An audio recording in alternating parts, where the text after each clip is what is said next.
તો સુરતમાં તસ્કરોનો પોલીસને પડકાર। ઉધના પોલીસ સ્ટેશન નજીક જ કરી ચોરી। પોલીસે માત્ર અરજી જ લીધી, ફરિયાદ નહીં। 17 માર્ચે થયેલી ચોરીમાં હજુ સુધી ફરિયાદ નથી નોંધાઈ। તો બેગ બનાવતા કારખાનાને બનાવ્યું હતું નિશાન। કારખાનાના કારીગરોએ જ ચોરી કર્યાનું ખુલ્યું છે।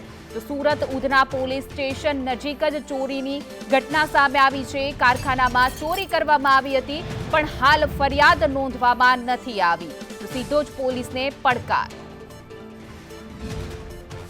આગળ વાત થતી નહીં એટલે મારે તો બધું કામ બંધ થઈ ગયું છે એટલે પૈસા માંગવાળા મારી પાછા પડી ગયા છે ને જે લોકોનું ઓર્ડર લીધું છે મેં કેટલા મશીન લઈ ગયા છે તમારા? 4 મશીન લઈ ગયા, બિલ મટીરિયલ લઈ ગયા છે, લાખ 2 લાખનું મટીરિયલ લઈ ગયા મારીથી ને રોકડા પૈસા લઈ ગયા મારીથી।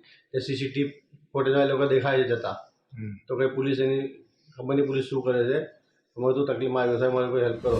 દેખાશે કે એક બેગ બનાવતા કારખાનામાં છું અને મારા પાસે અહીંયા કેંચી છે અને કેંચીના સાથે હું બેગના ઉપર જે કામ કરવાનું હોય છે તે અહીંયા કાપીને તમને બતાવી રહ્યો છું। તમને લાગશે કે આજે હું બેગ બનાવી રહ્યો છું, પરંતુ જે બેગ મારે સીવાની હોય છે તે અહીંયા એમ્બ્રોઇડરી મશીન જ નથી। આ એમ્બ્રોઇડરી મશીન હવે તમે વિચારશો ક્યાં ગયું?